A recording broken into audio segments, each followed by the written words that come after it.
ನಮಸ್ಕಾರ, ನನ್ನ ಹೆಸರು ಅಜಯ್ ಅಂತ ಹೇಳ್ಬಿಟ್ಟು. ನಾನು ಈ ಊರಿಗೆ ಹಳಿ ಆ್ಯಕ್ಚುಲಿ ನಮ್ಮೂರು ಬೇರೆ ಇದೆ. ಹಿಂಗೆ ನಾನು ಒಂದು 12 ಇಯರ್ಸ್ ಆಯಿತು ಮದುವೆ ಆಗಿ. ಇದೇ ಊರಲ್ಲಿ ಮದುವೆ ಆಗಿದ್ದೀನಿ. 2 ಮಕ್ಕಳಿದ್ದಾರೆ. ಮತ್ತು ಅವಾಗವಾಗ ಫ್ಯಾಮಿಲಿ ಬರ್ತಾ ಇರ್ತೀನಿ. ಬಟ್ ನಾನು ಮದುವೆ ಆದಾಗಿಂದ ನೋಡ್ತಾ ಇದ್ದೆ, ಇಲ್ಲಿ ಏನೋ ಒಂದು ಹಳ್ಳ, ಸಿಂಪಲಾಗಿ ಒಂದು ಹಳ್ಳ ಥರ ಇತ್ತು. ಯಾವುದೋ ಒಂದು ಗಾರ್ಬೇಜ್ ನೀರು ಏನೋ ಒಂದು ನಿಂತಿರುತ್ತೆ ಅಂತ ನಾನು ತಿಳ್ಕೊತಾ ಇದ್ದೆ. ಆಮೇಲೆ ಸ್ವಲ್ಪ ನೀರು ಮಳೆಗಾಲದಲ್ಲಿ ಏನಾದರೂ ಒಂಚೂರು ನೀರು ನಿಲ್ಲೋದು ಹಂಗೆ ನೋಡ್ತಾ ಇದ್ದೆ. ಈಗ ಒಂದು 6 ತಿಂಗಳಿಂದ ಈಚೆಗೆ ಬಂದೆ. ಈಚೆಗೆ ಬಂದು ನೋಡಿದ್ರೆ ನನಗೆ ಒಂದು ಆಶ್ಚರ್ಯ ಏನಂದರೆ, ಇದು ತುಂಬ ಇದೊಂದು ಕುಂಟೆ, ಒಂದು ಕೆರೆ. ಇದು ಎಷ್ಟು ನಾನು ನೋಡಿದಾಗ ಏನೋ ಇದು ಕೆರೆ ಅಂತ ಅನ್ನಿಸ್ತಾನೆ ಇರಲಿಲ್ಲ. ಈಗ ನೋಡಿದ್ರೆ ಏನೋ ಇಲ್ಲೊಂದು ದೊಡ್ಡ ಕೆರೆ ಮಾಡ್ತಾ ಇದ್ದಾರೆ. ಏನೋ ದೊಡ್ಡದೊಂದು JCB, ಒಂದು 10 JCB ಓಡಾಡ್ತಾ ಇದ್ದಾವೆ. ಆಮೇಲೆ ಭಾಳ ತುಂಬ ಅಯ್ಯೋ ಇಷ್ಟು ದೊಡ್ಡ ಕೆರೆನ ಗೌರ್ನಮೆಂಟು ರೆಡಿ ಮಾಡ್ತಾ ಇದೆ ಅಂದ್ಕೊಂಡೆ. ಅಲ್ಲ, ಗೌರ್ನಮೆಂಟು ಇದ್ರ ಬಗ್ಗೆ ಯಾವತ್ತೂ ತಲೆನೇ ಕೆಡಿಸ್ಕೊಂಡಿರಲಿಲ್ಲ. ಇಷ್ಟು ದಿನ ಗೊತ್ತೇ ಇರಲಿಲ್ಲ. ಇಲ್ಲಿ ಕೆರೆ ಏನಾದ್ರೆ ಗೌರ್ನಮೆಂಟ್ ಅವ್ರಿಗೆ ಗೊತ್ತಾಯ್ತೋ ಇಲ್ಲೋ ನನಗೆ ಗೊತ್ತಿಲ್ಲ. ಇದು ನೆಟ್ ಕ್ರಾಕರ್ಸ್ ಅಂತ ಮತ್ತು ನೆಟ್ ಕ್ರಾಕರ್ಸ್ ಅಂತ ಅಂದ್ಬಿಟ್ಟು, ಆಮೇಲೆ ಅವಗನ್ ಫೌಂಡೇಶನ್ ಅವ್ರ ಜೊತೆಲಿ ಸೇರಿ ನೆಟ್ ಕ್ರಾಕರ್ಸ್ ಅಂತ ನಾನು ಬೋರ್ಡಲ್ಲಿ ನೋಡಿದೆ. ಆಮೇಲೆ ನಮ್ಮೂರವರೆಲ್ಲ ತುಂಬ ಮಾತಾಡ್ಕೊತಾ ಇದ್ರು, ಕೆರೆ ನಮ್ಮೂರಲ್ಲಿ ಆ ಥರ ರೆಡಿ ಆಗ್ತಾ ಇದೆಯಪ್ಪ, ಈ ಥರ ರೆಡಿ ಆಗ್ತಾ ಇದೆ, ಹಂಗೆ ರೆಡಿ ಆಗ್ತಾ ಇದೆ, ಹಿಂಗೆ ರೆಡಿ ಆಗ್ತಾ ಇದೆ ಅಂತ. ನಾನು ಊರವರೆಲ್ಲ ಮಾಮೂಲಿ ಬಿಲ್ಡಪ್ ಕೊಡ್ತಾರೆ, ಎಲ್ಲ ಮಾಮೂಲಿ ಹೇಳ್ತಾ ಇರ್ತಾರೆ ಅಂತ ನಾನು ತಿಳ್ಕೊಂಡಿದ್ದೆ. ಇಲ್ಲಿ ಹಿಂಗೆ ಬಂದು ನೋಡಿದ್ರೆ ಭಾಳ ಚೆನ್ನಾಗಿ ಮಾಡ್ತಾ ಇದ್ದಾರೆ ಸರ್. ನನಗೆ ಕಳೆದೋದೆ ಸರ್ ನಿಜವಾಗ್ಲೂ. ಬಟ್ ಏನಂದರೆ ಸರ್, ಇದು ತುಂಬ ಒಳ್ಳೆ ಕೆಲಸ ಸರ್.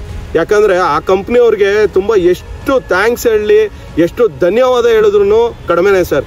ಯಾಕೆ ಅಂದರೆ ಸರ್, ನೀರನ್ನ ನಂಬ್ಕೊಂಡು, ಈ ಕೆರೆ ನಂಬ್ಕೊಂಡು ಸುತ್ತಮುತ್ತ ಜಮೀನವರೆಲ್ಲ ಇದ್ದಾರೆ ಸರ್. ಎಲ್ಲರೂ ಈ ಬೆಳೆಗಳು ಬೆಳೆಯೋದನ್ನೇ ನಂಬ್ಕೊಂಡೇ ಇಲ್ಲೆಲ್ಲ ಬದುಕ್ತಾ ಇದ್ದಾರೆ.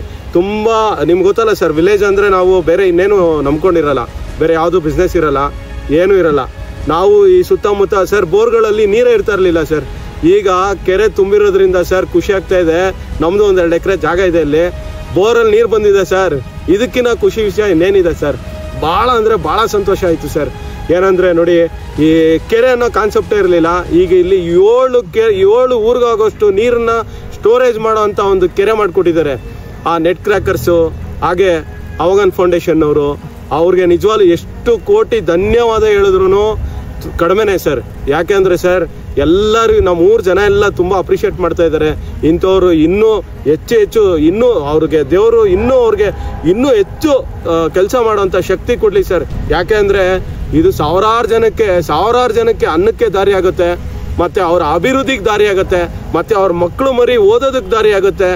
ತುಂಬ ಅಂದರೆ ತುಂಬ ಅನುಕೂಲ ಆಗುತ್ತೆ ಸರ್. ದೇವ್ರವ್ರನ್ನ ತುಂಬ ಚೆನ್ನಾಗಿಟ್ಟಿರಲಿ. ನಾವು ಏನಂದರೆ ನೋಡಿದ್ರೆ ಈ ಕೆರೆ 7 ಸುತ್ತಮುತ್ತ ಎಷ್ಟು ವಿಲೇಜ್ ಇದೆಯೋ ಅಷ್ಟು ವಿಲೇಜ್ಗೂ ನೀರಾಗುತ್ತೆ, ಮತ್ತು ಎಷ್ಟೋ ಪ್ರಾಣಿ ಪಕ್ಷಿಗಳಿಗೆ ನೀರಾಗುತ್ತೆ, ಮತ್ತು ದನ ಕರುಗಳಿಗೆ ಸರ್ ನೀರೇ ಇರ್ತಾ ಇರಲಿಲ್ಲ ಸರ್. ಬೇಸಿಗೆ ಬಂದ್ಬಿಟ್ರೆ ನೀರನ್ನೋ ಕಾನ್ಸೆಪ್ಟ್ ಇರಲಿಲ್ಲ ಸರ್, ನೀರೇ ಸಿಗ್ತಾ ಇರಲಿಲ್ಲ. ಇವತ್ತು ದನ ಕರುಗಳು ಆರಾಮಾಗಿ ಬಂದು ನೀರು ಕುಡಿತವೆ. ಎಷ್ಟು ಅನುಕೂಲ ಆಗಿದೆ ಸರ್. ನಿಜವಾಗ್ಲೂ ಅವ್ರಿಗೆ ಎಷ್ಟು ಧನ್ಯವಾದ ಹೇಳಿದ್ರು ಕಡಿಮೆನೇ ಸರ್. ಮತ್ತೆ ಹೇಳ್ತೀನಿ ಸರ್, ಅವ್ರಿಗೆ ಕೋಟಿ ಧನ್ಯವಾದಗಳು. ಇದೇ ಥರ ಕೆರೆಗಳನ್ನ ಇನ್ನೂ ಎಲ್ಲೆಲ್ಲಿ ಆಗುತ್ತೋ ಅವರು ಅಭಿವೃದ್ಧಿ ಪಡಿಸ್ಲಿ ಸರ್. ಒಂದು ಕೆರೆ ಅಭಿವೃದ್ಧಿ ಮಾಡಿದ್ರೆ ನಿಜವಾಗ್ಲೂ ಒಂದು ದೇಶನ ಒಂದು ಅಭಿವೃದ್ಧಿ ಮಾಡ್ದಂಗೆ ಸರ್ ಈ ಥರ. ಯಾಕೆ ಅಂದರೆ ಈ ರೈತರಿಗೆ ಬೇಕಾಗಿರೋದು ಕೆರೆ ಸರ್, ನೀರು. ಆ ನೀರಿನ ಒಂದು ಅನುಕೂಲ ಮಾಡಿಕೊಡ್ತಾ ಇದ್ದಾರಲ್ಲ, ಅವ್ರಿಗೆ ನಿಜವಾಗ್ಲೂ ತುಂಬ ಥ್ಯಾಂಕ್ಸ್ ಸರ್. ಯಾಕೆ ಅಂದರೆ ಇನ್ನೂ ಎಷ್ಟು ಕೆರೆಗಳು ಮಾಡಿದ್ರು ನಿಜವಾಗ್ಲೂ ಎಲ್ಲರಿಗೂ ಅನುಕೂಲ ಆಗುತ್ತೆ. ಅವ್ರಿಗೆ ದೇವರು ಚೆನ್ನಾಗಿಟ್ಟಿರಲಿ. ಈ ಕೆರೆಯಿಂದ ನೋಡಿ, ಒಂದು ಸಂಸಾರದಲ್ಲಿ ಮಕ್ಕಳು ಒಳ್ಳೆ ವಿದ್ಯಾವಂತರನ್ನು ಮಾಡ್ಬೋದು. ಎಲ್ಲದಕ್ಕೂ ಅನುಕೂಲ ಮಾಡಿಕೊಟ್ಟಿದ್ದಾರೆ ಸರ್. ನಿಜವಾಗ್ಲೂ ಅವ್ರಿಗೆ ತುಂಬ ಧನ್ಯವಾದಗಳು. ಮತ್ತೆ ಇನ್ನೊಂದು ಸಲ ಧನ್ಯವಾದಗಳು ಸರ್. Thank you sir.